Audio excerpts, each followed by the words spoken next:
Sunday. I think it's Hello. like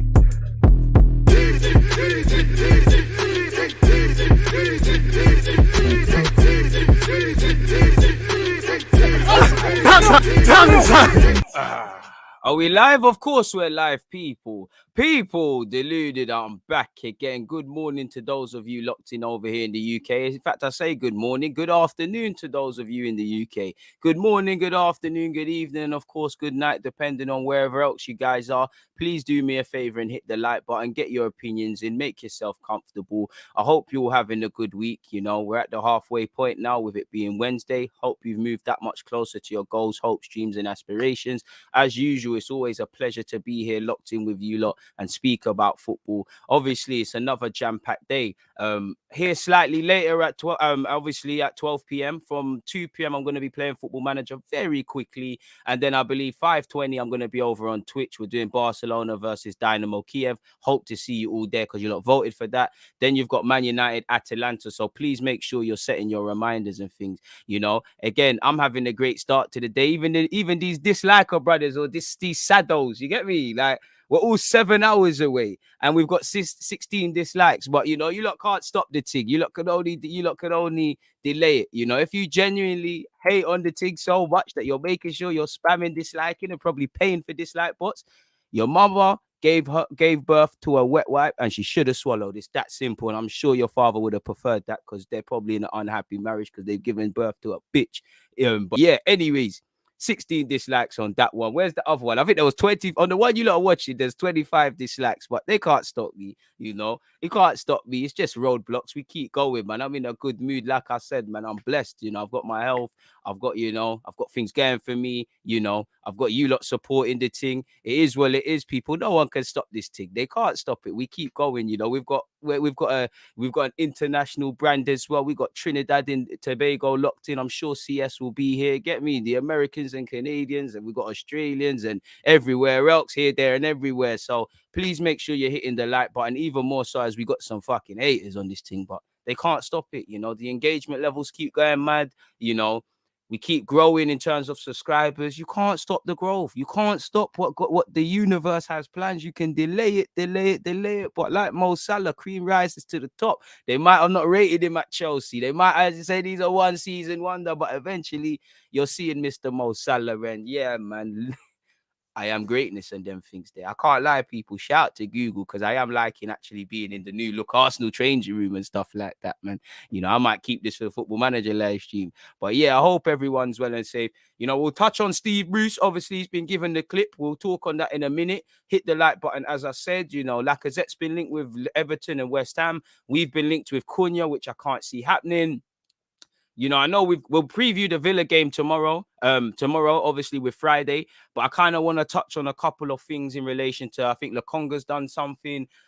Don't know, there's not really a need, but I just want to like bounce my thoughts off you lot in relation to Tierney, Partey, I believe ODEGAARD. I've written down a bunch of things, and yeah, man, that's a big reason as I love you lot because it's a selfish one. As much as I like providing content for you guys, I can't lie. I love like asking you lot questions. It's nice to have different perspectives and a lot of things, and I learn a lot from you. Like a couple of times I'll have an opinion, someone will present something like, hey, he or she's got a point, you know.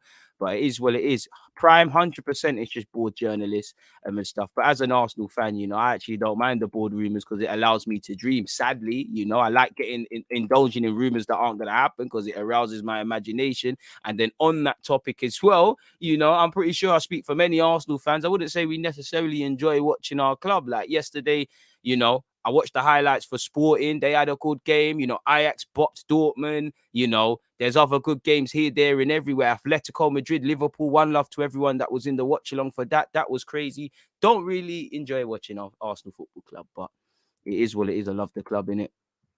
If the Kroenkes knew anything about football, they would get rid of Arteta now and safeguard their 15 mil investment. Arteta will only devalue the resale price of all players. Get rid now. Harsh. You know, I would say I don't think you're wrong in terms of resale value, but what players do have significant resale value within our squad? You know, and I'm going to make it harder for you and say exclude the young players because we know that ODEGAARD, Saka, Smith Rowe, Gabriel, all of these guys come with that sort of thing. You know, what else? What other players? Because, you know, Xhaka, you're not going to get more for him than you would have got. You're not getting your money back for Partey. You might break even on Kieran Tierney, not on current form. That's someone I want to touch on as well. Leno, I don't know. I thought we signed Leno for peanuts, but then I'm seeing it actually looks a bit more expensive. So yeah, man. And you can devalue as much as you want, as long as the people above him or around him do their thing. It is what it is.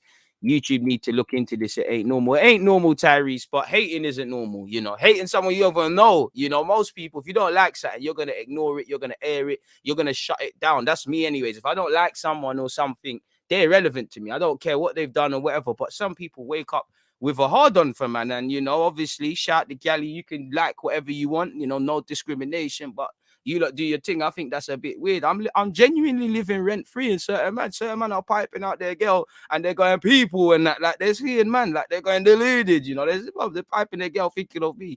This is what I'm talking about. Their girls thinking of man as well. I'm probably, do you know what it is? I ain't even, some of these girls and wives, I ain't even talked to, I ain't done anything, but I'm probably ruining marriages. It's not my fault, you know. Just being comfortable in your own skin is enough for a lot of people to be rattled, but we keep going, people.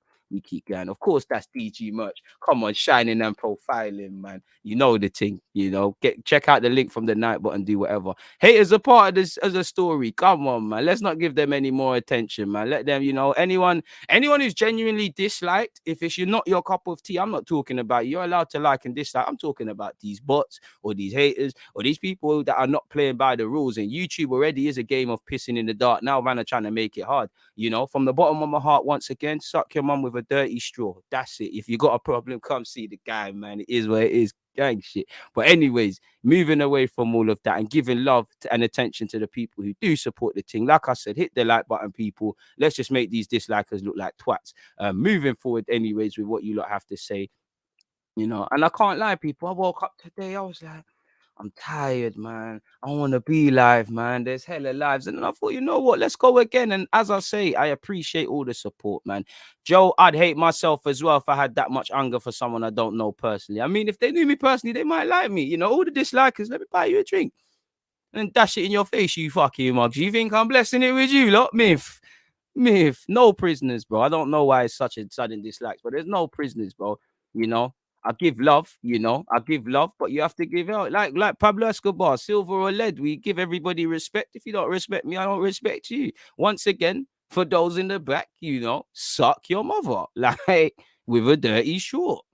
Anyways, we're out here with you for the content and to bag the haters. Fuck them, man. Enough of them. Swear you almost got sacked on FM. Well, I mean, the great Sir Alex Ferguson almost got sacked by United. Trust the process. Give a man time. Join me at 2 p.m. on Twitch, people. You're going to see me do my thing. And obviously, right now, where Football Manager is concerned, we have to probably delay Champions League for one more year. We know we go again next year. Let's focus on Europa. We go again, man. We go again. At least I play good football, though. Le Professor Gooner, I appreciate that. We need to chat about Pepe. We can, but you man are agenda and still, what did he do? Different perspectives, like the Alex song Ospina takes. Hey man, you know, different perspectives, but boy, I think them man are shit, man. When you watch games like Liverpool and Atletico, you can see the levels are astronomical between them and Arsenal. We've got a long road, man. Road's hella long, broski. On haters never feed a barking dog. But at the same time, man, you know, but at the same time, I don't mind smacking a barking dog if he's talking nonsense. RSPCA, please allow me. I don't advocate any of the violence against animals. Allow me, you know, in this day and age, you can get cancelled for anything. Um, So yeah, man. Dislikes carry the same weight as likes on algorithms for real. Good football, raw DG. You're mad. Don't lie. Football Manager, I'll bop it. Let's not. I might not get the results, but I'll bop it. Let's not sit here and lie. We play good football. Look how we sourced Liverpool. Stop lying to yourself, man. DG, my bro, is a YouTuber with 1.6 mil. He said the dislikes actually help promote him, so leave them. I shout him. If he's got 1.6 mil, tell him to come true, bro. Let's all get to the bag. You get me? Like, let's all do this thing. Trust DG's process. You're right, man. Man, on losing streaks and that you're lying, man.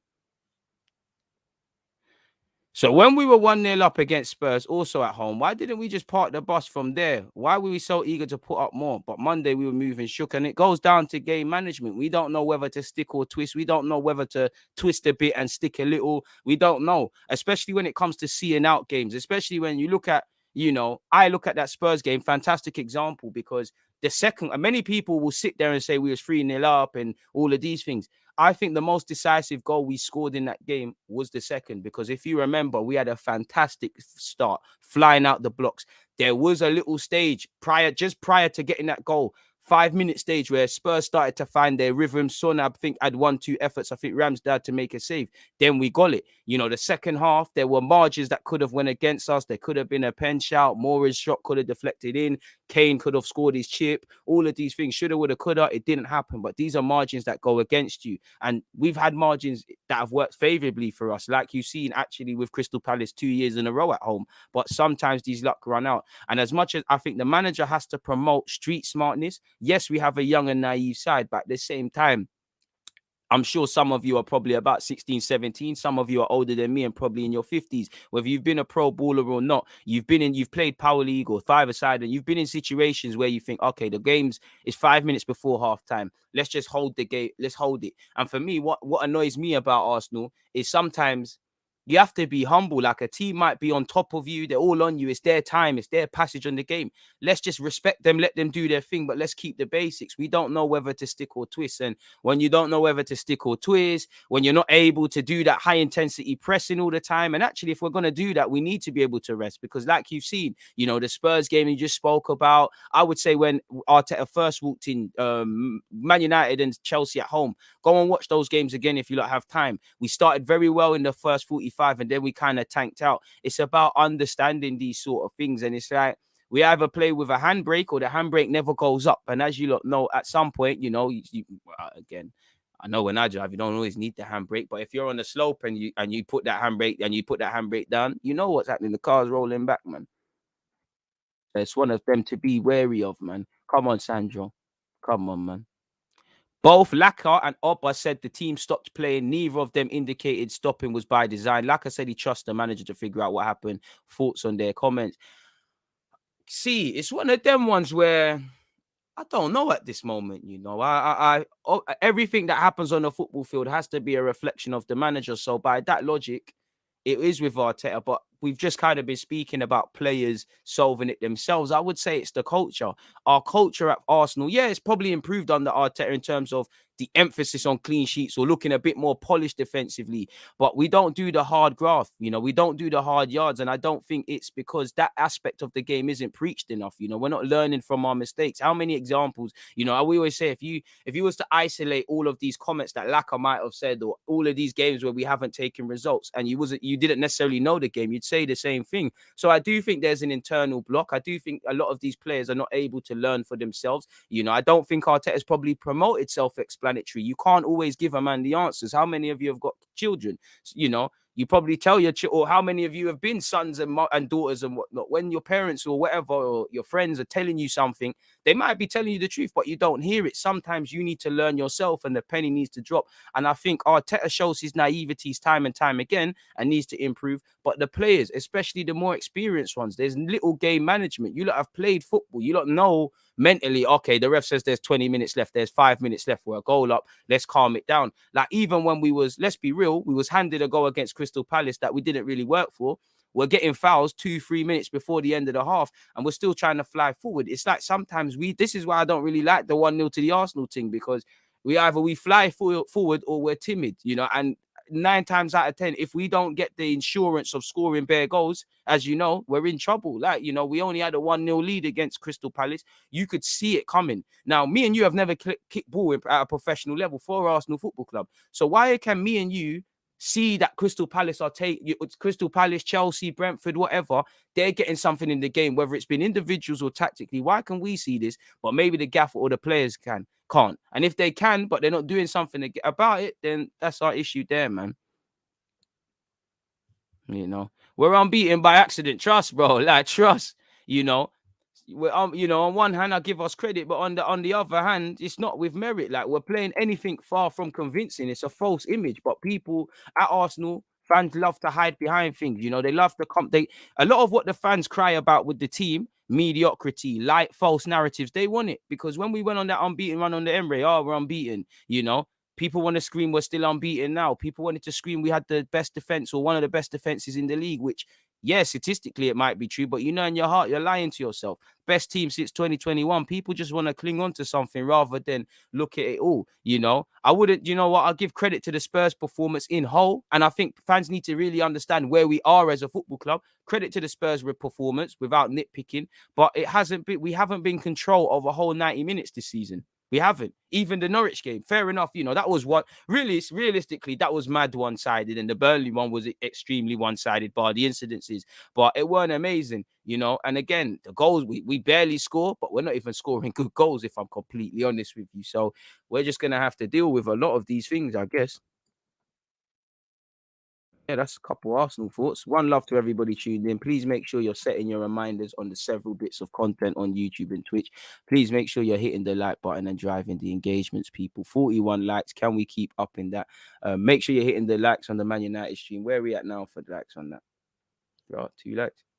So yeah, no one's supporting the thing on that. So the dislikers are winning on the Man United one. But you know, hopefully come 7:45, that's different. I'm sure these players are told to say shit because there's no way these players can trust Arteta. How can you bench Lacazette so many games? Man leads by example, Arteta. What the hell? To be fair with you, you know, everyone done their job against Spurs. You know, definitely right now, Lacazette should be starting against Villa. We'll focus a bit more on that tomorrow. And I know I'm not necessarily the biggest fan of the imbalance that Lacazette and Aubameyang can create, but isolated to that game, I think I want to try Aubameyang on the left, Lacazette through the middle, and I'd probably lean towards Saka on the right. If we're real with ourselves, Saka, Smith Rowe could probably be dropped. I probably would go, my front four would be Lacazette through the middle. You could go with a back three, but I would say Lacazette through the middle, Aubameyang off that left, Saka on that right. I would probably go with Smith Rowe within that 10. I know Lokonga didn't have their best of games, but I think, you know, with respect to Odegaard, you've had 2 games now where you've been quite woeful, really. So, and Lokonga had a mare off the bench and he struggled against Brighton, but I would probably go with Lokonga and Partey. Now, again, that's not the best pivot, really, based on what we're seeing, and there's a lot of teething problems, but you get the point. Keep the opinions and whatnot's coming, people. Likes and dislikes count as engagements. Need to tune into the DG Masterclass on FM Facts. Do you think you're as good as me in football? No clue. I've never seen you before, my guy, but you can't be that good. You know, you're not a baller. You're not, you know, neither am I. You're not a professional baller. You can't be that good, you know. You don't look like a footballer, though, man. You look like a talker. DG, pray for me. I support Arsenal and Milan, and we both got bopped. Aye, Milan. I swear, technically, Milan can qualify, but boy, it's looking peak for Milan in that group. I can't lie to you. Oh, how I miss Champions League.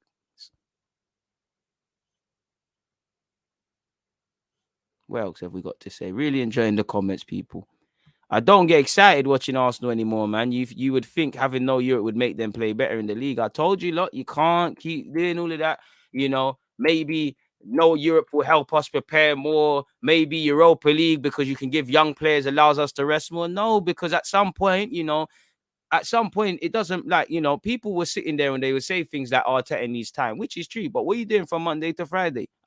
However many hours, and we was hearing you man are doing double sessions and these things. So what's going on? It's what you do with your time. Like I always say, if you've got an exam in 2 months' time and you know, and you get comfortable and you pee around for a month and a half or up until the last week, and then you start trying to revise, you might get lucky and pass, but you're probably going to fail. Whereas now, if you 2 months, you do a little bits and pieces, despite the fact you have a long time, you have a sense of urgency. It all depends on how you look at it, really and truly, man. It's just quite an interesting one. Make sure we're hitting the like button if we haven't already, folks. Arsenal have no game management in the middle half of the game. It's like the game plan goes out the window after 10 minutes. Yeah, and Arsenal can't deal with setbacks. That's another thing that we struggle with. We need every variable to be right. We can't deal with setbacks. And as you know, in football, there is setbacks all the time. So it's a bit of a madza.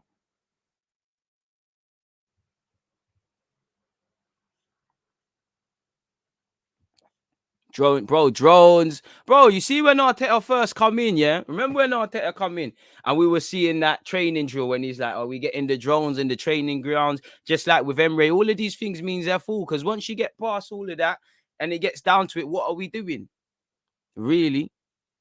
DG War for the waste, man. Them dislike the thing. I don't know, man, but let's not give them, fuck them. Let's just hit the like button. Let's keep going, man. Let's just, yeah, we're robbing ourselves of it, man. People have no balance. A few weeks ago, Sambi was the new Vieira. Now he's worse than El Nene. Exactly. People lack balance. You know, Sambi Lokonga, for me, we'll get onto it, you know, but it's the pace of the game in the Premier League. For me, I think somebody, you said it. One of you lot said it, or maybe it was a content creator I was with. One thing I like about him is he seems like he's got the temperament, like he's not phased. Like when Sambi Lokonga was first in the fold and he was playing the big games, he did all right. I think the one thing that Sambi's got to learn now, and we've got to remember, it's not even been 6 months. This game is very end to end, and he kind of, we'll talk about Lokonga because he's got an article up there as well. It's end to end.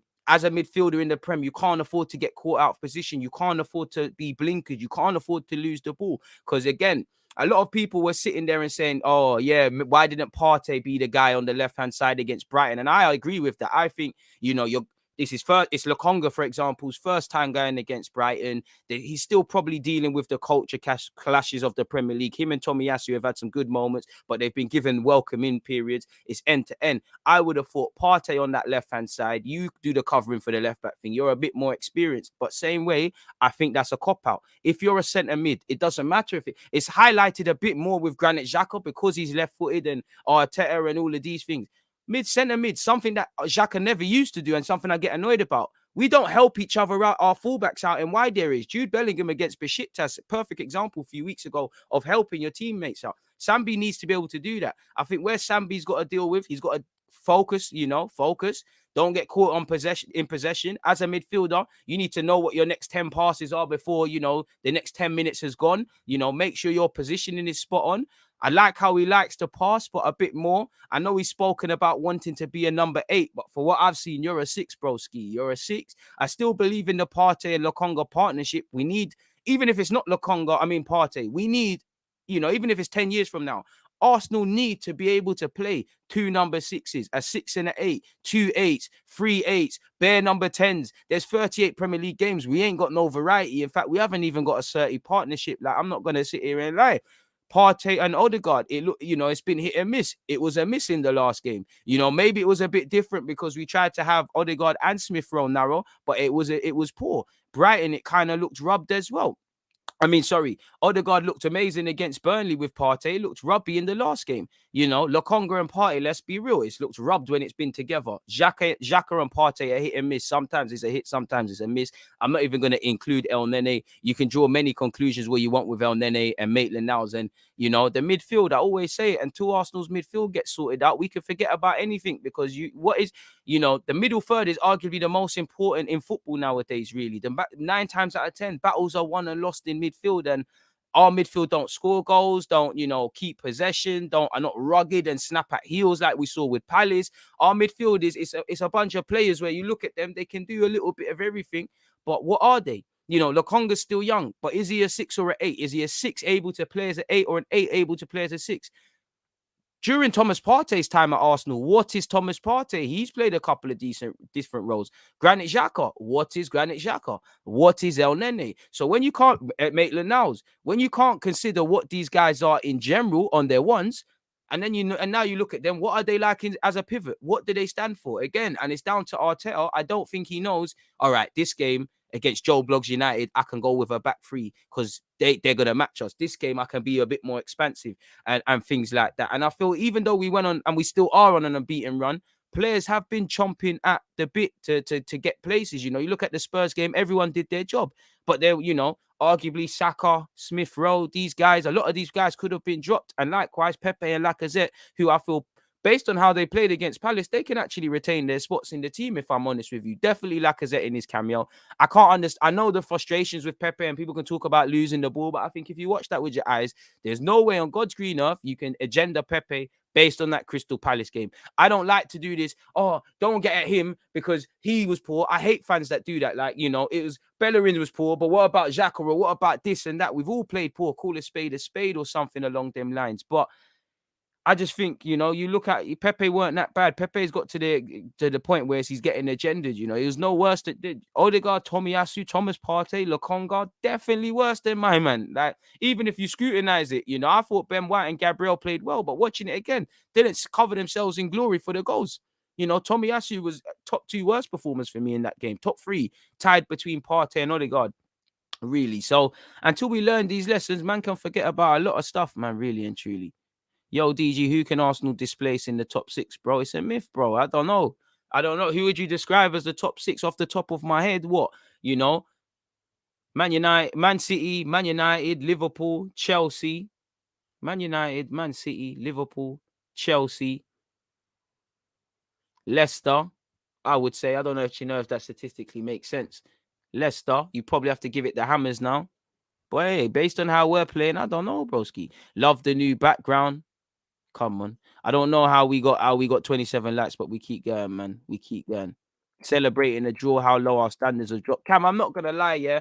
This is where I think Arsenal fans lack balance. You know, I'm not saying you can. I agree with you. We're celebrating a draw in a game where we never really had control of. It was lackluster, it's inconsistency. Considering that, you know, we could have made ground on our quote unquote European rivals. I'm not celebrating it. But at the same time, let's be real. Lacazette scored. The passion is infectious, and at the end of the day, we never lost. That's what football's about. But I agree with you, and I mean, for a while, Arsenal standards have been on the floor, really and truly. You know, when fans are meant to show patience or show a bit of, you know, that sort of stuff, they don't, and they apply it in the wrong incidences. So it's a bit of a madness, man. Bare people only gained faith for Arteta again because Spurs are crap. And I can't lie, you lot that are here on a consistent basis, hit the like button if you haven't. There's 110 of you locked in. I've sat here and I've said, if you look at it with no agendas, you haven't learned anything about this Arsenal team. Good, bad, and the ugly. Everything they've shown up until this point in the 7-8 games, they did it last season.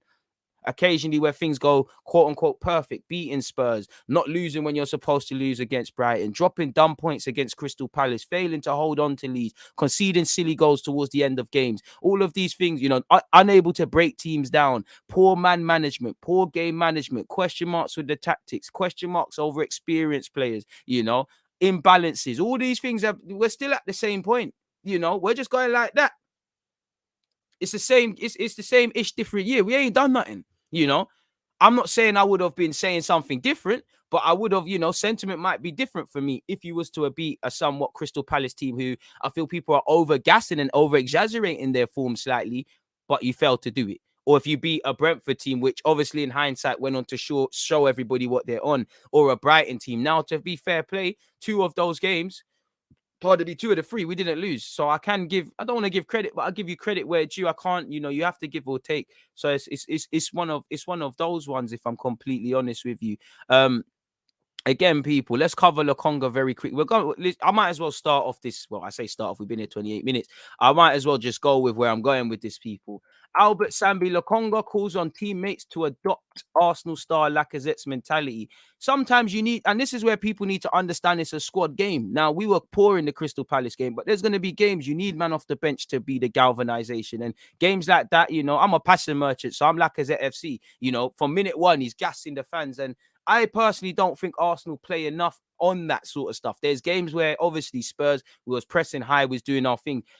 If you do this thing on the pitch, the fans get behind it, and the Premier League is about energy. You know, Brighton and Crystal Palace, energies were colliding on the field. We went to Brentford, energies.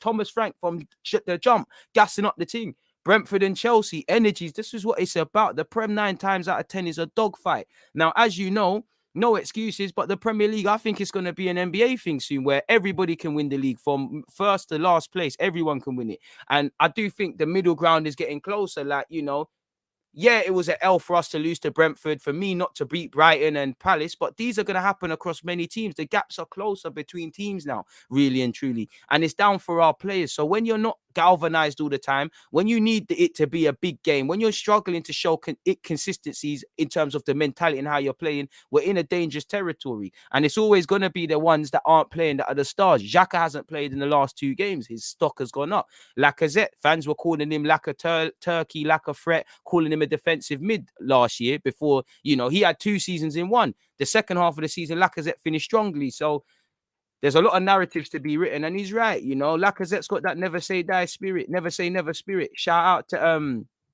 you know, shout out to Fingy as well. Martinelli.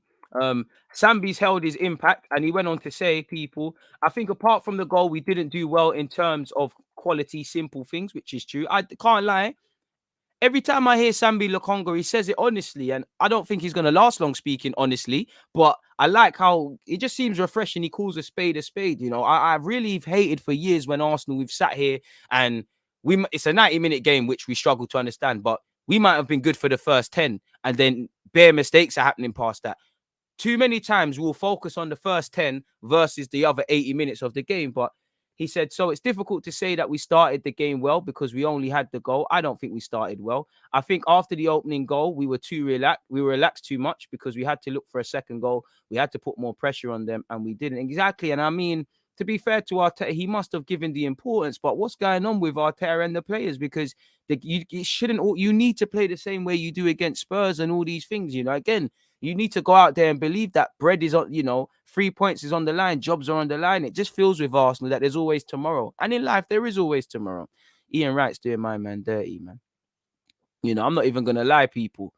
Everyone will get at Pepe, the man who, and I'm not the biggest Pepe fan, but he was involved in 2 of our goals. Somehow, Pepe is catching more heat than Tomiyasu, than Martin Odegaard, than Thomas Partey, than all of these guys. And at the same time, you'll criticize Pepe. Pepe could have had 2 goals if another guy who I don't advocate scapegoating, if Smith Rowe got his effing head up and slipped guys through Ian. So let's be a bit fair.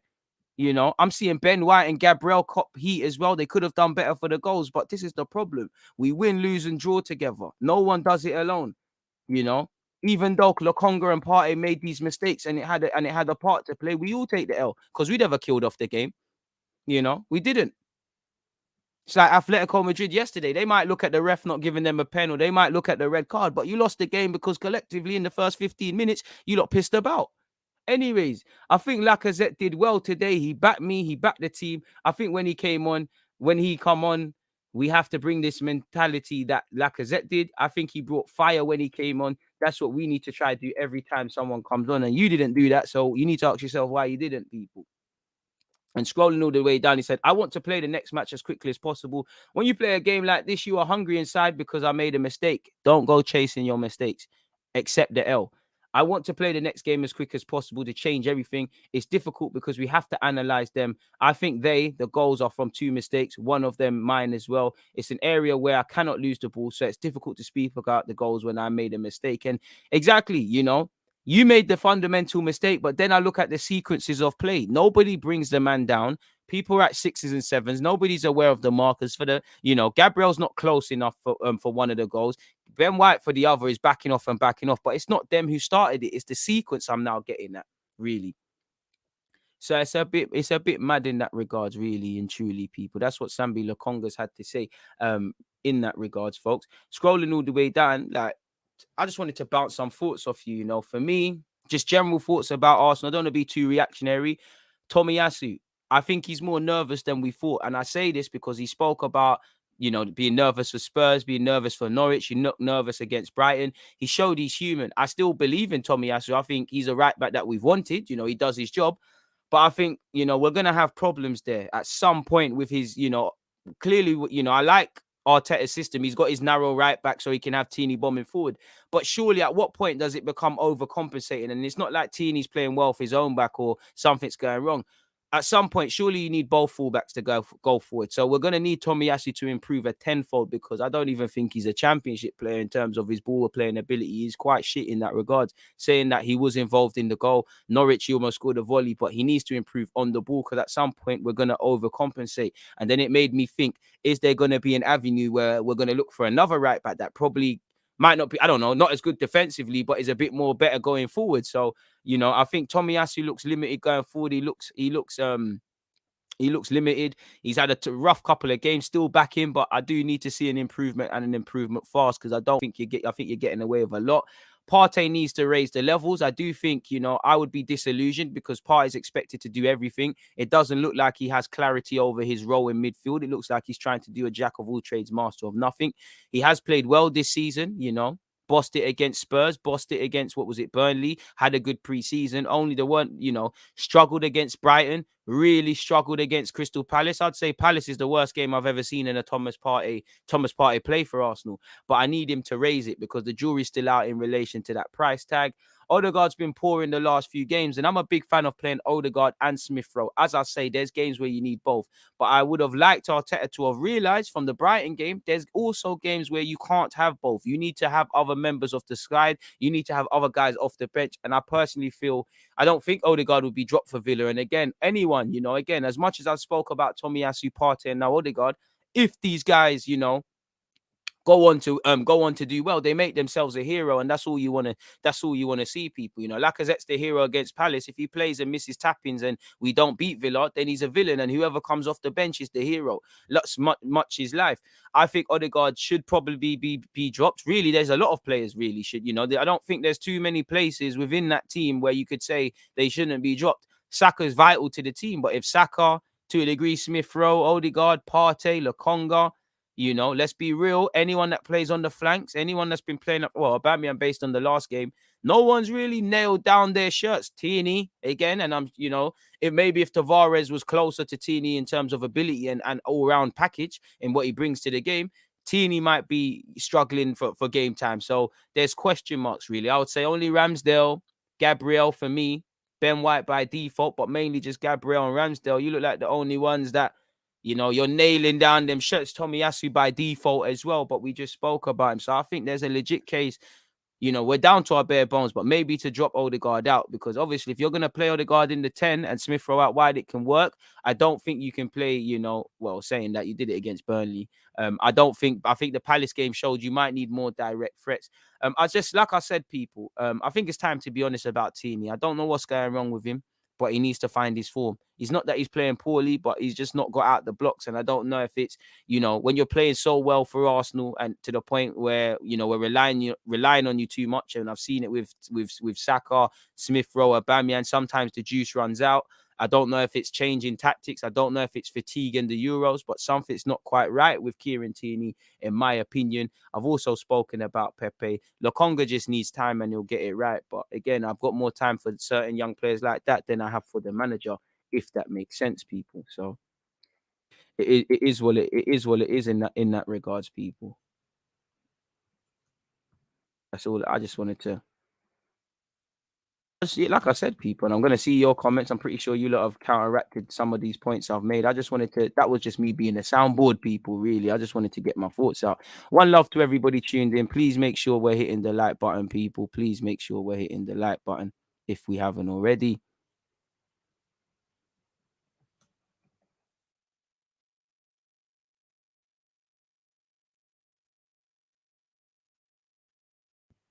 So it is where that's concerned, folks. What else have we got? Arteta should have been barking at them to pick it up, just watching it info. To be fair, I've seen Arteta shout and scream. I've seen him stay silent. I don't know, man. I think on one hand, I think the way Arteta's conveying his message might need a lot more to be desired. But on the other hand, I feel, the best footballers are the best problem solvers on the pitch. And you look at Italy, you look at Juventus, you look at the Italian national team, you've got to be able to solve your own problems. I don't think we do that. Big up DG, big up the nation. Been a while. In regards to Arteta and Arsenal, seems to me Arteta ball lasts for 20 minutes, then nothing. Why can't we take the game to teams, especially at home? Because maybe there's no emphasis on that, man. I don't get it. Surely Martinelli gets a chance. Pepe's had enough time, in my opinion. To be fair with you, as I just said, I think Pepe done all right to play again. Really and truly, I think he probably should play off that left-hand side. I think that really and truly. I think Martinelli needs to get more minutes. But I would say if anyone's deserved it, done enough to get an opportunity maybe to start on Friday, it'd probably be Mr. Lacazette. Appreciate that. Obi man said the show's fire. Appreciate that. EG, don't let these men disrespect you asking if they're better than you. Show that goal, man. We don't need nonsense on the channel. I mean, man are allowed to do that, man. That's a good point. Apparently, people are going around disliking videos. If you have anything bad to say about Arteta, really sad people, DG. Just entered, DG. Hope you're good. Clearly, 27 people got unexpected high bills through the post. Probably true. Isolated wingers who are dropping too deep, fullbacks who are either too far gone or not overlapping enough is slightly a shambles. And it is, we're going to get into a serious problem with Tomiyasu. Tomiyasu's going to have to offer a lot more going forward because I actually think Pepe overcompensated for him from the game. And I think this whole Tierney flying forward, you dropping back, it's going to get found out. When you've got, like you said, you've got no balance with how the wingers work in tandem with the fullbacks. Midfield not saying nothing. Imbalance with our strikers and the creativity, men. Don't press as a team. Defensively, we play out from the back. But as I said, if the midfield is in balance, what's the point playing out from the back? The whole point is to score. It's very disjointed. And I'm not going to lie, bro, it shouldn't. We should see a lot more building blocks.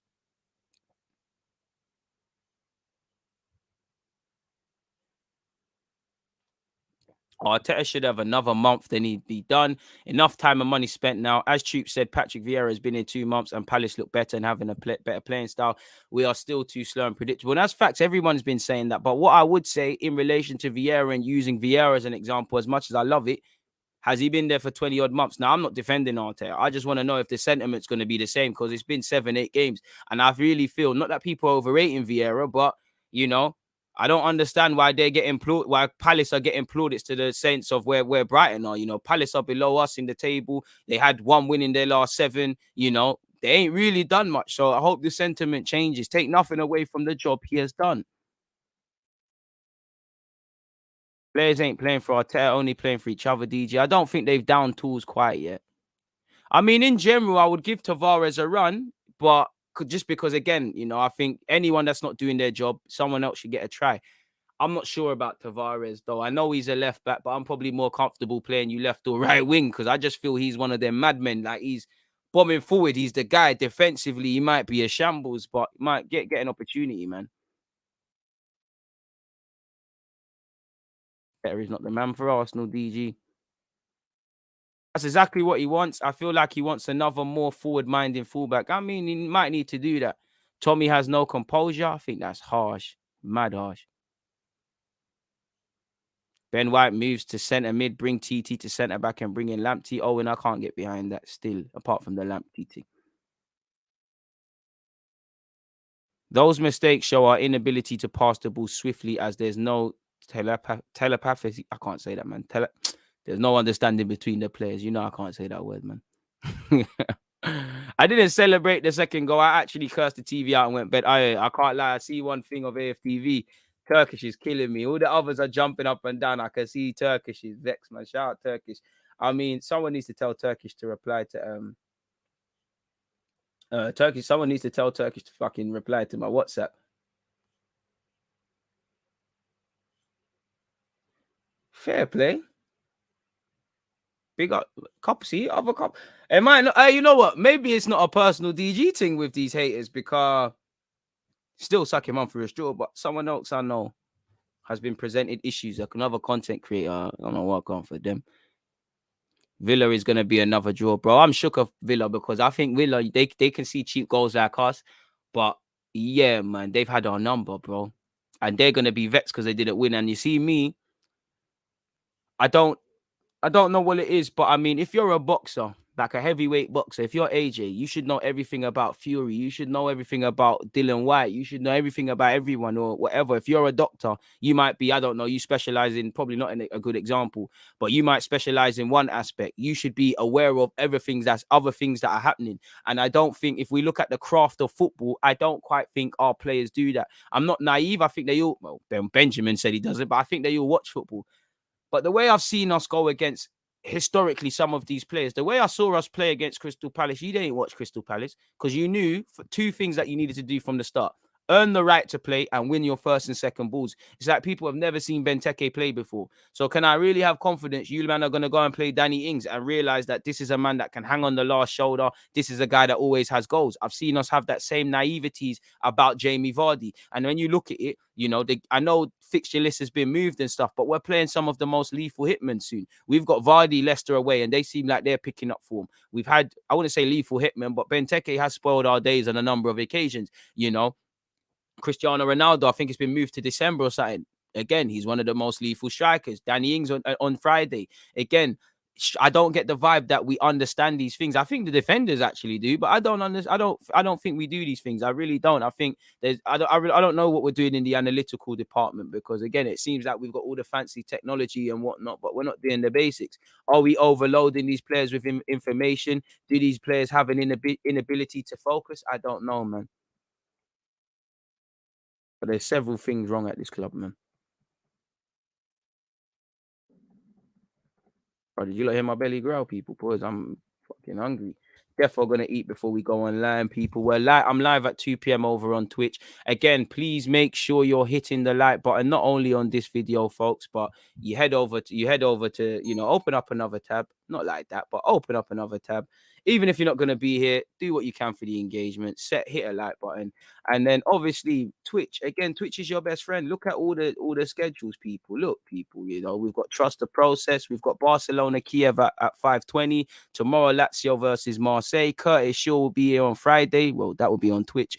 Again, content. So make sure you're all there. One love to everyone who's already subscribed and following on Twitch. Don't disappoint yourselves, people. As we attack both of these. Shout out Nobby Clark. Regardless of the manager, the players need to take a hard look at themselves. Exactly. Some of these players have played under enough managers now. Some of you have played under about 3, 4, if you include Lambert. Again, we're still saying the same old things. Sometimes you've got to take accountability. Arsenal is in the bottom half of the table where they deserve to be. That's not nice, man. Max, I think you set yourself up for stuff. Thought we turned the corner after the Spurs game, but it was a matter of Spurs being bad, then Arsenal being good. I'm done with the manager. I'm always going to support the team, but Arteta has to go. That's fair, Max. But I would say you set yourself up, because I always say, look at it without emotion. We did this last year. We've done this the year before. Probably since Unai Emery's walked in. We've pulled off a couple big, quote-unquote, big games. We beat Spurs last year. We beat United away from home. We beat Leicester away from home. We beat Chelsea last year. We won battles. We didn't lose. I mean, we won battles. We didn't win the war, because all of them had better years than us, seasons than us. Of course, maybe for the isolated night, there was some bragging rights or whatever you can say. But we know we've seen this. As I said, the good, bad, and the ugly of Arsenal Football Club within these 8 games. The good, the Spurs game. The bad, obviously, like you saw against Palace, like you saw against Brighton, and you saw the ugly at the start of the year, how colossal it really can be. And that's what scares me, is that we've got a very strong cocktail. And, I'd rather Ray Neff, which, big up the Ray Neff. You've got question marks over the manager. Some players are bad, some players are good. All of these players have bad habits. A lot of these players are naive and seem to have no willingness to learn from it. We need too many variables to be right. Not a blade of grass at the Emirates can be out of place. Which, again, we've had 3 tries against in evening kickoffs now against Palace, Brentford, and I'll get it, people. Palace, Brentford, Brighton, all teams that have been getting plaudits or have a reason to want to turn up. Patrick Vieira's returning to the Emirates. They're playing well. Brighton getting plaudits under Graham Potter. Again, Brentford started the season. It was their first game in the Prem. They're going to be up for it. We can't match that. If we play Spurs now that they've climbed up the table, it might be a different different game, really and truly. Now, we can't be held accountable for where they was at any particular time, but you get the point, man. What have you said here? Wolves, Everton, Brighton, and Brentford all ahead of us and playing better football with less desirable midfielders. It has to be the coach. And again, it is. It does feel like a spoiled child that has all the toys and tools, but you're not doing nothing with it. Arteta needs to have a carrot roll. That's it. Arteta should be the one earpod Donny, not a manager. I am starting to believe that as well, man. I think Henry calling out Arteta's ability as a manager is going to put pressure on him. Is it though? Because who is Henry? And I'm saying that nicely. Respect to Henry, all these things. But Henry is like us. He's irrelevant, Inside the confines of that wall at Arsenal, you just get Arteta's the guy, we believe, this, that, and the other. So it's water for ducks back. It's just another one's opinion. This is a man that survived last November. If you can survive last November, bro, you can survive these 4 or 5 games without losing, despite all the question marks. So, but if you can survive last November as a football manager, where Arteta was, you can survive anything, man. We might be unbeaten in 5, but we are bang average and we will finish 10th, and I will have to bring back Arteta out, says Peter. Pepe, for his overall performance, not just the game, the agendas have been built and cases are looking court-worthy, to be honest. I mean, his overall performance, I don't even think you can say that. He lost the ball hella times, but, certain man didn't want it. And for me, I think he overcompensated a lot for Tomiyasu. Tomiyasu got eaten alive. I see Pepe helping out mad defensively. He's involved in the goals. Smith Rowe feeds him in, he scores. I hear you. But AM, I think you're being a bit harsh on Pepe. You're letting your dislike for Pepe or your frustration for Pepe play a part. And I'm the same. Pepe frustrates the hell out of me. I think a lot of people need to it's not that Pepe needs to not be asked questions, but if you're hoping this guy is going to be the talisman and the Salah, it's a myth. It's a myth. This guy's a rotation player, squad player at best. This man is a 30 million pound player. He's not the 72, 75, however fucking much it was. We got fleeced. Have to hold the L. And obviously, it's different variables. Now, if we accept him for what that is, we look at him as a different player, in my opinion. He's never going to be the talisman. You might see little purple patches and all of these things, but beyond that, it's a myth. Let's get the stream to 100 likes. This man streams daily. He deserves it. Joey, real guy, man. Real guy. Appreciate that, my dude. Where are we at in terms of the likes? Anyways, let me pre it. 103. Can't complain. Let's keep going, people. Unexpected high bills if you're watching this and you ain't preed it. Zach, I appreciate that. Your show is great. I appreciate that. Can you see us in the top 8? Well, we finished top 8 last 2 years. That might not be a problem. Imagine Arteta as your boss at work. Seriously, think about it. He'd probably be the best guy, man. Probably walk all over him, really. Arteta is micromanaging these players on the pitch and it's not up to the mark. I listen, every manager micromanages. I think at times he just doesn't free these players up and he hasn't given birth to individual thinkers. Now, again, look at Man City. Obviously, we're not Man City. But you might not be levels for ability. You can be levels in terms of IQ, just in terms of street smartness and these things there.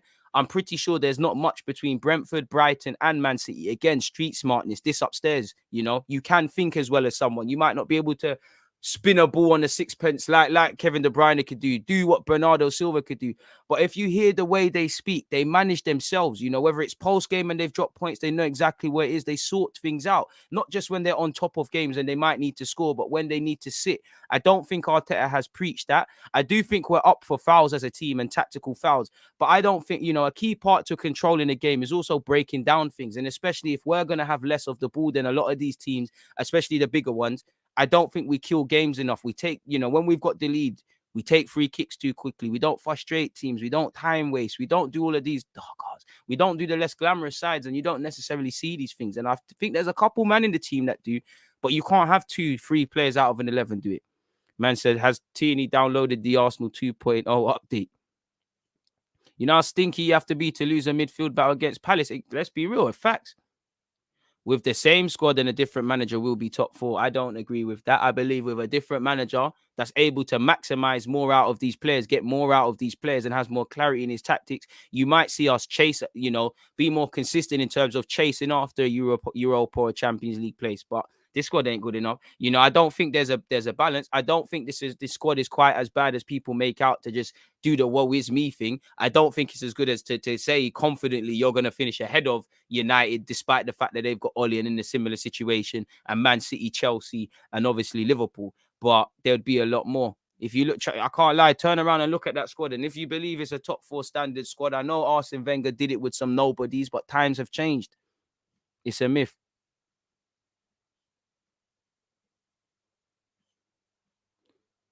If man are losing the midfield battles to Palace, just shows your answer. We lose it to anyone, bro. And the thing is with it, we make excuses. Oh, Lacazette shouldn't have been on the bench. Saka should have played over there. Xhaka's not here. That guy. Bro, we lost to Brighton without Webster and Basuma, We lost, I say we lost. It feels like a loss. We dropped points to them, man. Would you say, just based on that 90 minutes, obviously it's not the truth, but just based on that 90 minutes, you would say Zaha, you might not get back in the team because everybody took their chances. Injuries, all these things are part and parcel of a season. Now, I do think there are luxuries we have to give Arsenal, but certain things just don't run people really and truly. The excuses are tiresome. Like the things that should be excuses are not given as excuses, and the things that shouldn't be, enough is enough with excuses. We need to just turn it on. Simple as that. And like I said, this is why us as Arsenal fans, keep balance. Stop writing narratives. Like, with respect to someone, I see someone say after the Spurs game, we've turned a corner, or now we're probably doom and gloom, where we've always been in this situation. As I said, the good, bad, and the ugly. This is all Arsenal have shown. Right now, we're still broken even. We chased back a couple of our defeats. All that matters is in May. All that matters is from now to January/December. If you're a serious club, can you stay in the mix of qualifying or looking like you can realistically qualify for Europe? Because we was getting relegated according to Jamie Carragher and them, man. Now they expect you to be the best of a chasing pack. That pack can't chase. Because when you've got to know, on top of everything, you've got to also consider, okay, cool, United got Liverpool, right? Because United are probably the most likely to drop out the top four. United got Liverpool. We win these 2 games. We got 6 points. We know we're playing last in this game week on a Monday. Let's go and win. We go out there and we choke. It's as simple as that. And you keep behaving like that, it's a myth for you. You're not going to do nothing seriously, are you, folks? You don't have a snowball's chance. Hate's a strong word, man. I wouldn't say I hate Arteta. Hate is a strong word in life, man. Let's be wary of that. I don't even say I dislike him. I just don't think you're cut up to task. It's one of them ones, like with Arteta. I keep saying that I'm not in or out. If you leave, I'm not gonna cry because, as I said, other guys should be on borrowed time. And I'm not one of them that says, "Oh, who we gonna bring in?" and all them things. But that is something to consider. It is something to consider.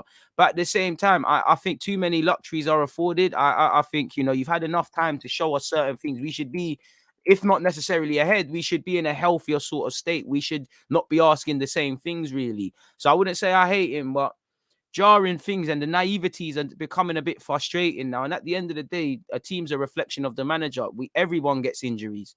Everyone gets injuries. Everyone has failed with having a real proper preseason with COVID. A lot of these things haven't happened. And for me, the midfield, I don't know all the variables. I don't know if we tried to bring a midfielder in, but you look like it went from trying to bid for Locatelli, didn't get him, but bid for Locatelli, Neves, this guy, that guy. As soon as Xhaka signed a new deal, we're not signing a midfielder. And even if Xhaka stays, you need a midfielder. So, all right, cool. If these are the midfielders you're betting on, if worse comes to worse, which it is, and if you think they can last at least till May, hopefully something gets done in January, I have to look at you because you've been naive. And you know what? If he doesn't show anything, he needs to go. I don't know what you do beyond that point, but it is what it is, because at this point in time, the Arsenal I want us to be, front-footed, all these things, you might as well just wrap it up. Let's just be a scumbag team. Let's just go with a back three, be a counter-attacking team, be a nasty side, foul everyone, spoil people's days, just become a glorified champagne Stoke. If we're not trying to do what Arsenal used to be, then we might as well just be, pardon my language, cunts,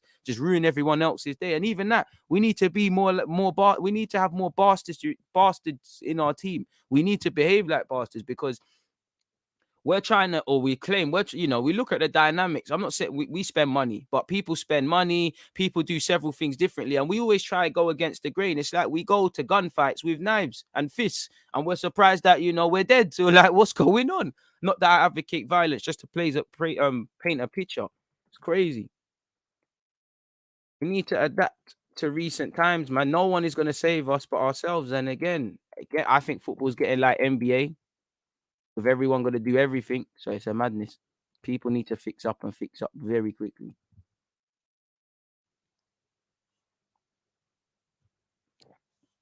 What else are we saying, man? Anyone who's Arteta's guy, they ain't getting dropped. It's true, man. Arteta, for me, don't know how to manage this squad, man. DJ, I know you're a 4-3-3 guy, and so am I, but I really think this squad is suited to 3-4-3. And I've said it, for me, just go with a back three, man. Whether it's that 3-5-2, let's just double down on what gave us a bit of success. I made a video and said if we're not trying to be front-footed, which I want to do, you might as well just become the best counter-attacking team in the league. Now, it's not sustainable doing that, but it seems that Arteta is better at that. I don't want to call it cowardly football, but that cowardly football in that we're going to be proactively reactive. Like, what I mean by that is Chelsea. We know Chelsea typically great movement, this and that. Now, we're being proactive in reacting to if they break, we'll have numbers back. We can't go out there and be on the front foot too many times. Obviously, there's been occasions we've done that, but when you look at the big team wins, most of the time, especially with the FA Cup, we was the underdogs, and then it's been one little extremely good break of play, and we've done the business. We've done what we've needed to do. Which, at the end of the day, there's more than one way to skin a cat. So I'm not gonna be upset about that. But you get the point. Our play in the final third. Once we get in front of of the opposition's defense or the goalie, we don't know what we're doing. Bare of our goals this season are scummy and accidental. But how many quality goals have Arsenal scored? I'd probably say the moves, which saw, Saka, Smith Rowe, the Smith Rowe bag. The moves the goals against Spurs, I give credit. They were good moves. Odegaard's free kick against really do it now against Burnley. I might be missing out one more goal, people, but other than that, we've scored some scummy finishes. Like, it's been some unpretty goals. Aubameyang against Norwich. I don't care how they go in, but scruffy goals for Lacazette and Aubameyang. All goals are the same. You don't get bonus points and things, but it's a scummy thing. We never look like we're in control for 90 minutes, regardless of the variables. It's like someone says, it's fluctuating, man. It's like being on a live stream. You might see 145 people here. Now it might drop to 90. Then it's at 300. Then it's at 10. It's one of them. It's all over everywhere. I'm not really a fan of playing 4-4-2 with Arsenal because, again, you're going against three midfielders 9 times out of 10 in today's day and age. We're too naive for that. We don't work enough. We haven't got a pivot that works. So why are we going to go with a 4-4-2? Personally, at least if you go 3-5-2 or 3-4-3, you can make it a 2 up front and crowd the midfield out and do little smart things. But until our team is street smart, well functioning and whatnot, I wouldn't be a fan of us trying that 4-4-2. You know what? Arteta just needs to, when it comes to attacking, just allow these players to think of stuff. I don't know why there's so many dislikes, but fuck him, bro. Pepe barely had a chance all year. And to be honest, he started saving Arteta's bacon last season, just like when when we won the FA Cup. I'm not a big Pepe fan. He's very frustrating, but I'm not a fan of false narratives either. I'm not a fan of scapegoating, man. Like Saka might have won the penalty. I mean, won the corner, but let's act like Saka wasn't shit in that game and do this scapegoating thing, man. Great comments. Keep them coming, people. Let's read through 1-2 of them as well, man. Saka's still young, but still, we've got to keep it chill with everyone. If everyone's been playing shit, everyone's been playing shit, man. I did call us a second season burnout for the boy, Little Chilly. To be fair, I wouldn't even say it's burnt out. It's like, you might see it a bit with Greenwood, and Greenwood's a quality player and he's done his thing, but it's like, because they're so good and they've gone past the point of being young, you actually need them in the team. You're expecting unrealistic things. Do you know what? I don't think Saka's been as poor as people make out this season, but he's been a bit mad, man. Yeah, and I mean, Pepe can't control his price tag. Well, we can keep it trill. And again, you have to look at him for them price tag things there. But I feel anyone in their heart that was looking at Pepe, at Leo, yeah, and proper preing him, in your heart, you knew you was not getting that sort of mad player. You knew he could be an okay player. You knew already he's not the most intelligent of footballers. He can play in tight spaces, but his game is based on counter-attacking. And we don't understand him to the point where, I'm not saying we would have beat Villarreal, but we needed someone to play false nine. We've played Smith Rowe there. We've not gone with Pepe, who's played under Bielsa there. Forgive me if I'm wrong, if not Bielsa. So it is what it is, man. People need to remember, Tommy was in Japan until Thursday, then flies back to play in Prem a few days later. Nobby, that's true. But we have to call a spade, man. Guys are not doing, there is obviously fatigue, but guys are not neurosurgeons. Like, I hear you, Tommy, and you're right. And even with Partey, with Garner, and Maguire was poor for Leicester, but he's had an injury and played. I hear it. But at the same time, man are not neurosurgeons. They're playing football. Had he bossed it, we would have sat there and said, oh, what a player. He's got fatigue in his legs and them things there. I'm sure a couple of them City and Liverpool players were on the same ish, traveling around and whatnot. I'm on my lunch break now. Big up DG. Shout out to you, Danny. This improved defense is another miss sold to the masses. Did anyone watch the Palace game and defending? DJ, it's another thing people wanted to lie to themselves around. I used to ask people, and you was in my live streams more time. I used to say to people, cool, all right, fair play. You can't argue with statistics. We're third. We can be third for improving defense and whatnot. You in your heart, would you say Arsenal's the best defensive side if you was watching the Premier League? And also, would you say individually all of these players that make up this Arsenal team, especially defensively, are some of the best defenders or some of the best defensively minded? Or would you say we're a street smart team? It starts getting all awkward then. And this is where, as Arsenal fans, we need balance, man. Two truths can be right in the same realm. It don't have to be one or the other sort of thing. United fan here. Do you think tonight we pick up a W or L? I hear you lot's frustration with Arteta, but now with Steve Bruce sacked, I honestly think Ollie is the worst manager in the league. No joke. I think you lot win, Kai. You need to win, but it's brazy for him. I'm not going to lie, bro. Atalanta, Liverpool. Again, I don't think you'll get sacked with the Atalanta game, but boy, you might get your P45 next Monday. If I'm honest with you.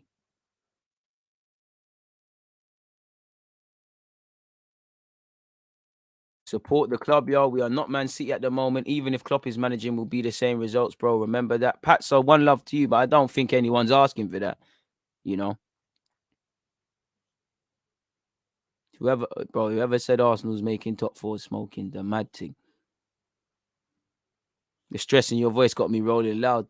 Don't know what that is, but feel free to send that. I've seen a couple man speak about that, bro. You man should be sending me a young half. Someone bring the Riz as well. I don't know nothing about them things there, but I hear it's good, isn't it? Why not? Why not, man?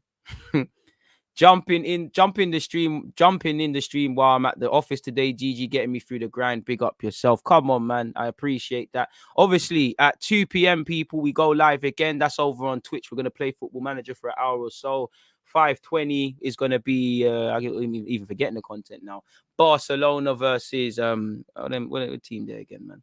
Barcelona versus Kiev. And then obviously you've got Man United at Atlanta. Again, links have been dropped in the comments and whatnot. Take it in, people. We need a master of the dark arts like Simeone. Did you see the F3 his team done when they went to 10 men yesterday? Trust, I'm on that. Because you need to be nasty, bro. As much as Invincibles played good football, and I don't think they're rated for it, we were nasty. We knew when to pull a man's shirt, when to kill a game, take a yellow card. When you don't know how to do that, when you don't score mad goals, when you got all the other problems we're speaking about, you're always going to be in a very dangerous situation as a football club, people. It's one of them ones, really. But you're right. We need a Kessié or Zakaria. I was a big fan of Zakaria. I'm off the hype, really. I don't think he's improved enough on the ball, even though in the last 18 months, I think he has. I'd love Kessié, but, you know, you're seeing Barcelona, PSG, etc., etc., etc., etc. It's a myth. A lot of the pressure and criticism needs to go directly to Arteta. A lot of our players perform better for their country and went on loans, not a coincidence. But no killer instinct when we go one up and act like the game is done there and there. Danny, I would actually disagree. I'd say it's not even that.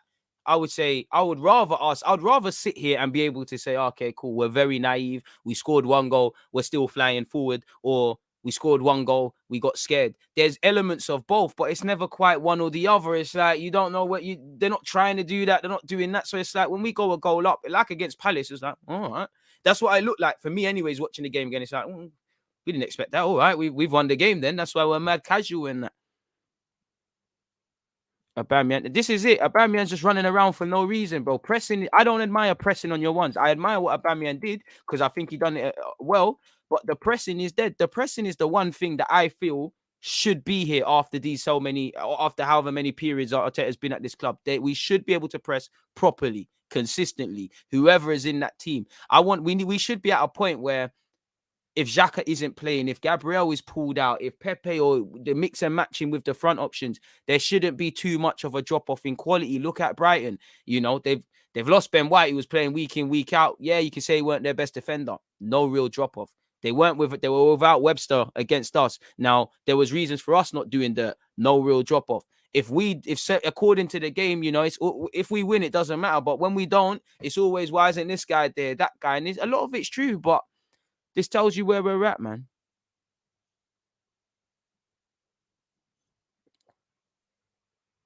Leicester, Arsenal, Everton, outsiders for top four. I would back Leicester because I think they've been in the mix last couple of years and then pissed it up. But at the same time, they haven't. Again, you can't draw any conclusions at this moment in time. But they seem to be turning it around. Everton under Rafa Benitez have done well. Maybe there'll be a plateau of performances.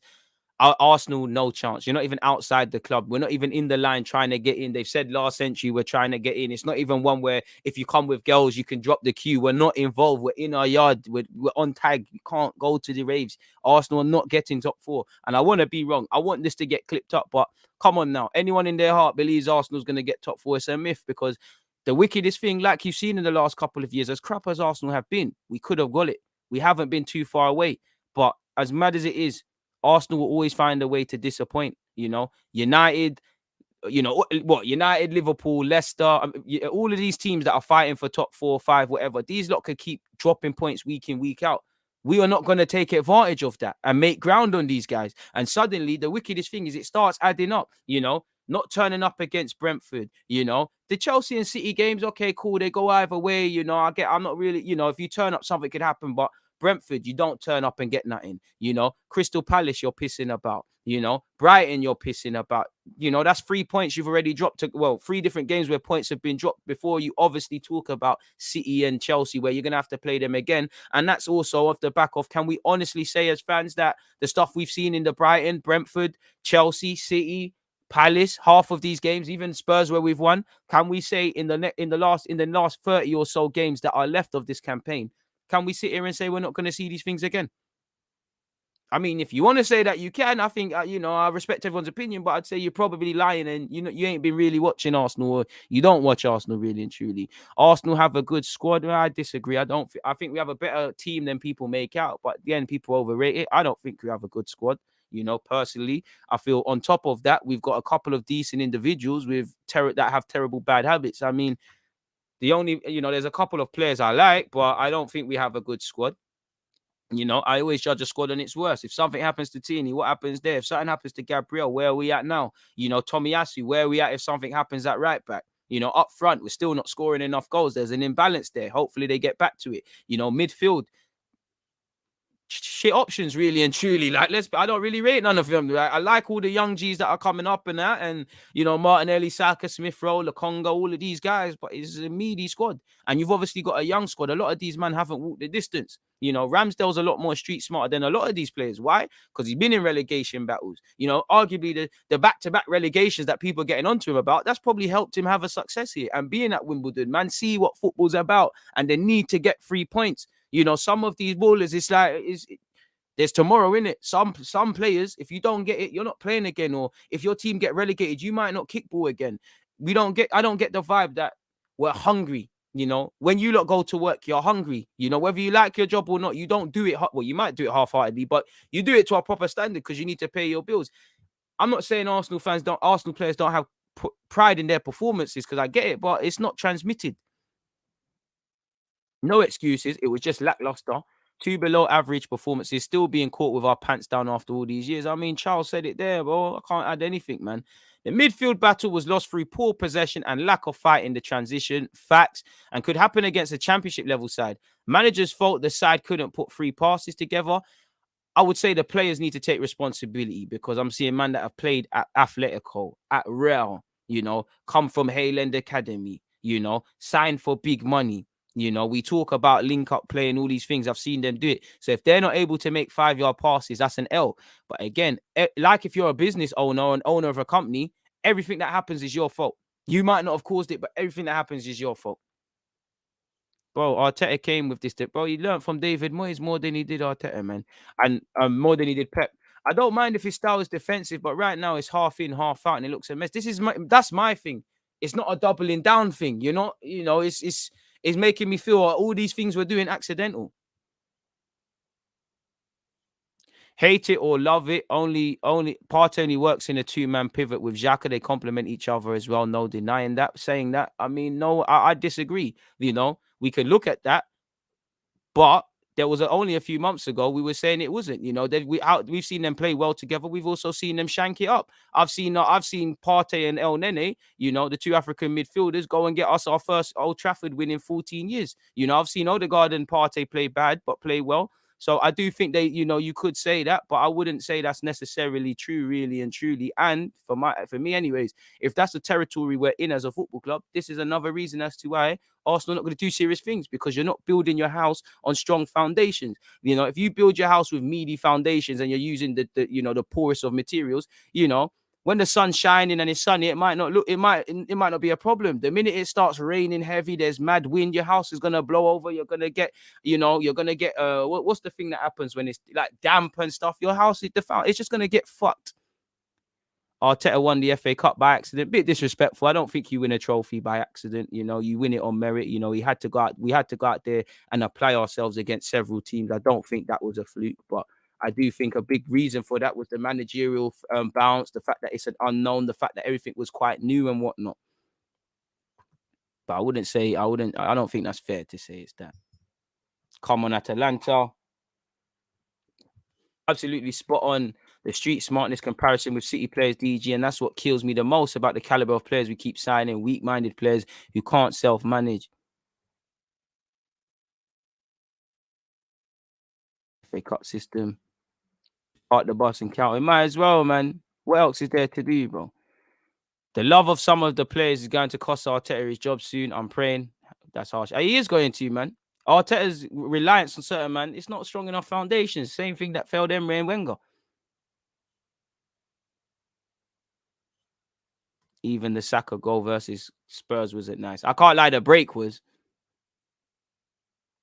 If Arteta was a tactician like that, he would use the shooting positions Partey gets into to play through the wingers. I mean, Partey, which with any competent manager probably tells Partey stop with that shooting shit. Can't lie, you're not the guy for that, big man. Like you're good, but you're not the guy. Everyone tells him stop the shooting thing.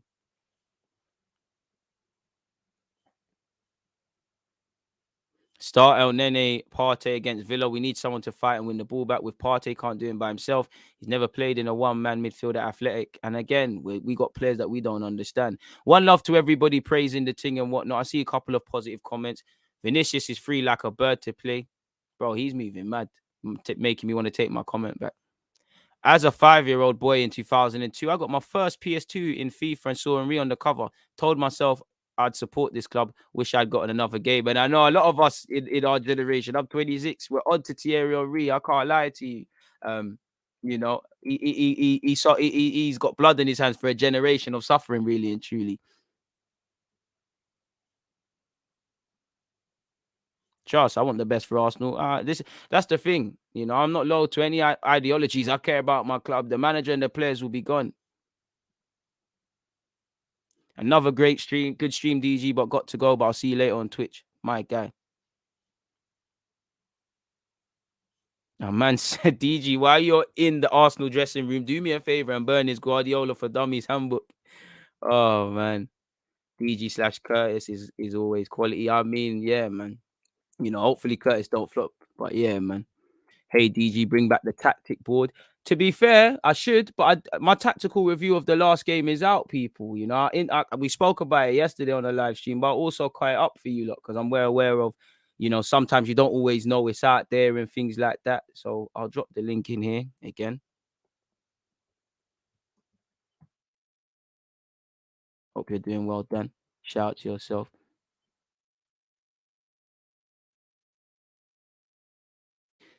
Arteta is worse than Oli.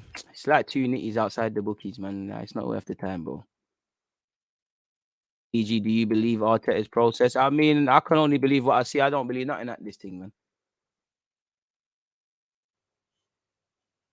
Hey, Joe, what have you said? Just knocked up this logo in 3D for you during the video. Let me know if you want a better version. Colors. I don't want anything for it, by the way. Just want to support you, my young G. Joe, send it to my email, please. That sounds wavy. Man said 3D. Love for that. You see what's going on. Yeah, I read his comments, man. Bro, Partey almost banged it. I'm tired, man. Partey, just do your job, man. Just do your job first, man. No, I don't mind Partey not shooting, but it's like I'm getting frustrated because you've got people trying to be too patient. You've got Partey shooting aimlessly. You've got people struggling to play 5-yard passes. It's just with Partey, that sums up what the hell are we doing when we get into the final third? It's a freestyling thing. Partey has a good shot, but he ain't licked off nothing yet, man. I'll show you what a good shot is, man. Oh, this is a good shot, man. Against this right back, Charlie. Look at the movement. Look, I don't need. Look. Keeper. Bye-bye. Bye-bye. That's how you shoot. So I can't lie. I had to, man. I had to.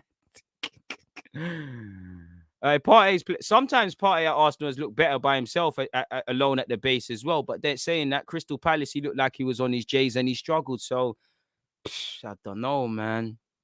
I don't know. Had to. Any chance, man. What's my email? I actually need to find it. Tino should have it. You know, again, it's here. The business email, not the Nation. There's no typo in this. Yeah, there you go.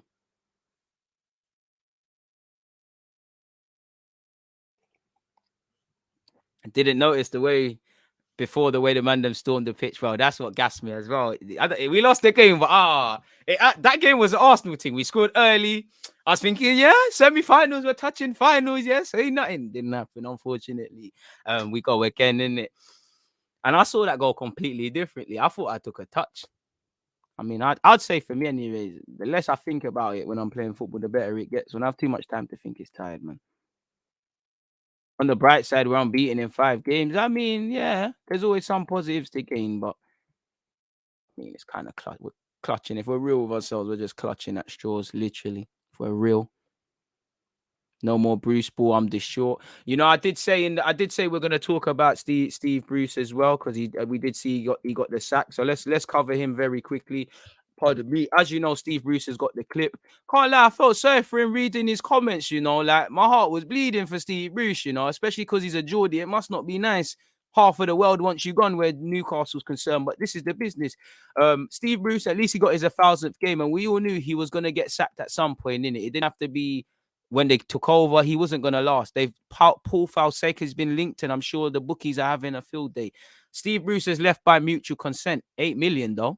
I'm sure the tears get wiped up when you get that in your bank account. 8 million M's, people. You know, and these sort of man, listen, make sure you pay your taxes, but I'm sure there's little ways around it. You know, somehow I only got 1 million. There's 7 million gone somewhere. You and your wife can take a nice holiday in Barbados or whatever. But Newcastle can confirm Steve Bruce has left his position as head coach by mutual consent. He leaves the Magpies after more than 2 years in charge, having steered the club to 13th and 12th place finishes in the Premier League and reaching the quarter-final stage in both the Emirates FA Cup and Carabao Cup during his tenure. Now, he needed to go and his football was tired, but fair play to him. They've been in relegation battles a lot, and you know, for a number of years, Newcastle have been mediocre. He's done well to get 13th and 12th place, you know. When you look at it, he's done all right. But the narrative is that he's a dinosaur, he's this, that, and the other. Don't get it twisted. I don't think he's the guy. I think the game needs to leave him now, but it is what it is. He has said, I am grateful to everyone connected with Newcastle United for the opportunity to manage this unique football club. I'd like to thank my coaching team, the players, and the support staff in particular for all their hard work. There have been highs and lows, but they have given everything, even in difficult moments, and should be proud of their work. This is a club with incredible support, and I hope the new owners can take it forward where we all want it to be. I wish everyone the best of luck for the rest of the season and beyond. Now, for what it's worth, Graham Jones will lead the team on an interim basis, which starts with their trip to Crystal Palace, and he'll be supported with the coaching staff people. A process of recruiting a new head coach is underway, and an appointment will be announced in due course. The club are not making any further comment at this moment in time, people. So with that being said, you know, Oli Solskjaer and Mikel Arteta, you need to watch out for what you're doing, or you might not last, people. But away from all of that, kind of dank, isn't it? He also said, people, he said, I think this might be my last job. It's not just about me. It's taking its toll on my whole family because they're all Geordies, and I can't ignore that. This will probably be me done as a manager until I get a phone call from a chairman somewhere asking if I can give them a hand. Never say never. I've learned that. Fair play. He said, they said in relation to his wife, he said, they have been worried about me, especially my wife, Jan. What an amazing woman she is. Incredible. She's just a fantastic woman, wife, mother, and grandmother. She dealt with the death of my parents. Hers have not been very well. And then she's had me to worry about and what I've been going through the last couple of years. Bloody hell. Exactly. They go through it all the time.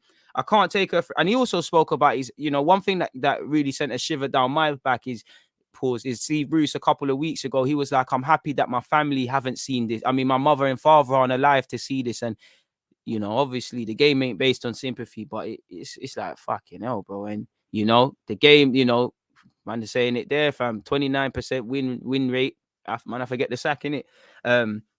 He said, yeah, man, I can't take her for granted. She has spent her whole life following me around from football club to football club. And if I say to her tomorrow, I've been offered a job in China or anywhere else, she would say, Steve, is this right for you? Do you want it? And she'd back me again.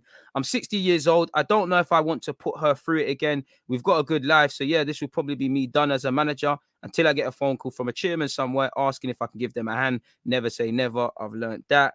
So, yeah, you know, shout out Steve Bruce, man.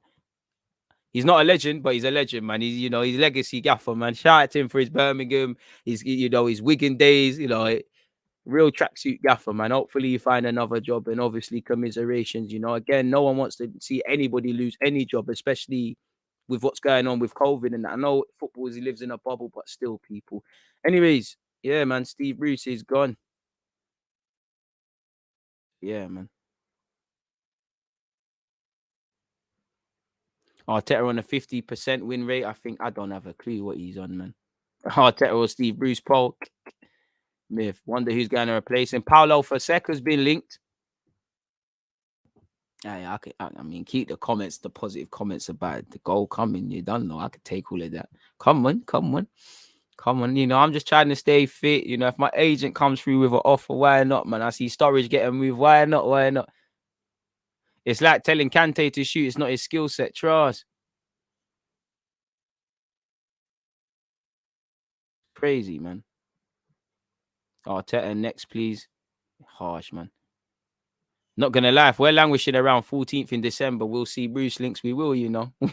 We will. To wrap this up, people, let's get into some of this transfer news as well, because I'm going live at 2 p.m. like I said, and obviously I need to eat a food before we jump online, people. So yeah, man. Can't lie, Steve Bruce always reminded me of a boxer down on his luck. I see why you'd say that, and it makes me sick to my stomach that I'm laughing at that. But looking at some of this Arsenal news, people, again, whether things are to be believed or not, you know, let's just humor ourselves. 2 European clubs that follow Matheus Cunha now. Again, we remember Guendouzi was on loan at Hertha Berlin, where Cunha was.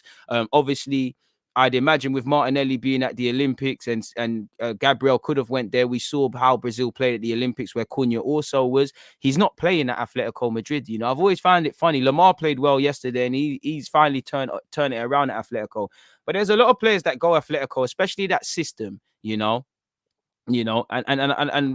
it doesn't surprise me that people play poor. You know, really, you can't. It's a particular sort of player that can thrive in that system, really and truly. Despite only having one season at Atletico Madrid, Cunha could go out on loan in search of more minutes. And I'm sure having won something with Brazil, he wants to go and do something else, people. I'm trying to skip to the point. Apparently, Cunha barely has room to stand in Atletico's attack, with obviously Griezmann being signed. Given the high level of competitiveness for a single position, he could leave either through a transfer or through a loan. Several clubs allegedly are interested in the Brazilian. The clubs interested in acquiring the services of him. Arsenal, apparently, we must close a striker soon. Lacazette is departing, and obviously cue the probable potential rumors of a swap deal between the two teams. Borussia Dortmund's been linked. That could obviously be a return back to Germany for him. So I don't know whether to believe it or not, but I do like him. He can take players on. He's good 1v1. He can play on the flanks. He can play through the middle. Is susceptible. Needs to go. You know, he has put in some performances and he has bounced back from an injury, but it's one where you're waiting for him to consistently play at a higher level, if that makes sense. And that's what I'd be wary of if signing him. But I would say it's fairly exciting. Arsenal, apparently, Leicester and Arsenal are both looking to sign Southampton winger Mohamed Elyounoussi, forgive me for mispronunciation, after he's made an impressive start. He's returned from a 2-year loan spell at Celtic and is thriving under Hasenhüttl. He only has one goal. He did sign for 16 mil. It ain't worked out. I don't really know if this is going to work. You know, apart from him and ODEGAARD both playing for Norway, I can't really see it happening, people. And for the outlay they probably want to break even. Could we go for another target? Don't actually know what that is, people. that article. Lacazette, well, we'll get into Lacazette, but let's go here. Arsenal reportedly crazy about 20 million wonder kid that club believe could be the next Ronaldo. I mean, Thiago Thomas, he looks like a good player. I'm not really having an informed opinion on the player, man. He can play up front in a couple of roles. He does make good runs. It sounds weird, but a lot of these modern day strikers are not hungry. He looks hungry to score goals. But beyond that, you know, we've been linked with him. How many players have we signed from Portugal? Well, I wanted Ruben Dias.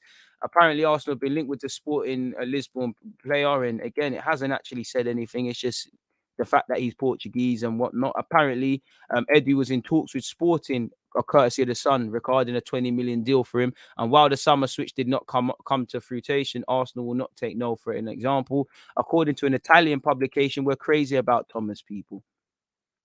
So yeah, man, like I said, his work rate is quite good. I don't know for how far he can go in the game, but that's where that is. Now, Lacazette's going to move on. He's been linked with a bunch of clubs, and now he's been linked with Everton and West Ham, where they're good moves for him, and I'm sure he get good pay packets. For what it's worth, at the end of his contract next June at Arsenal, Lacazette will not extend his lease with the Gunners and could even be sold during the next transfer window. He's only played 49 minutes in the Premier League since the start of the season. Is it even 49 at this moment? I thought it was less than that. Arsenal will therefore certainly seek to sell him during the next window, and obviously several clubs have already positioned themselves to welcome it. Indeed, Everton and West Ham are closely following the situation of Lacazette. Contacts would even exist between various parties. The 30-year-old French striker, who earns just under 10 million per year, will nevertheless have to lower his financial requirements so that an agreement can be found. He's also been linked with a swap deal for Gareth Bale as well. So yeah, he's been linked with Atletico, Real, Everton, West Ham. He's been linked with a bunch of clubs, really and truly, man.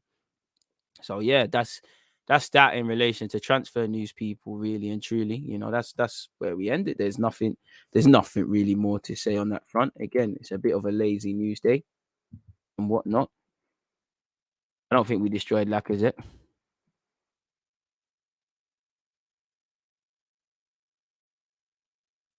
So yeah, it is what it is. A man said, to be fair, you don't want Steve Bruce managing your money team. He had to bust out. Yeah, you don't want Steve Bruce managing it. Let's be real with ourselves. You do not want Steve Bruce managing it, people. Obviously, with that being said, though, people, I'm going to wrap this up just so I can set up for Football Manager at 2 p.m. Like I said, 2 p.m. and 5:20 p.m. over on Twitch. Watch along for the Champions League, Barcelona versus Dynamo Kiev at 5:20. I'll be back on YouTube for Man United versus Atalanta. Please set your reminders for that. Obviously, if you're not going to be here, hit the like button or the dislike if that's what you want to do. And yeah, man, I'll see you lot soon, people. It's been a fantastic one. You know, it's always a fantastic one. I don't know why we spoke about Steve Bruce. We've gone a bit left with things, but it's been a fantastic listen for me, actually. Well, listen and watch for me as well as you lot. And on that note, there actually isn't more to expand on. So I'm going to let you lot get out of here and all those sort of things, man. Peace. There's always just that active red line defending. I think it's like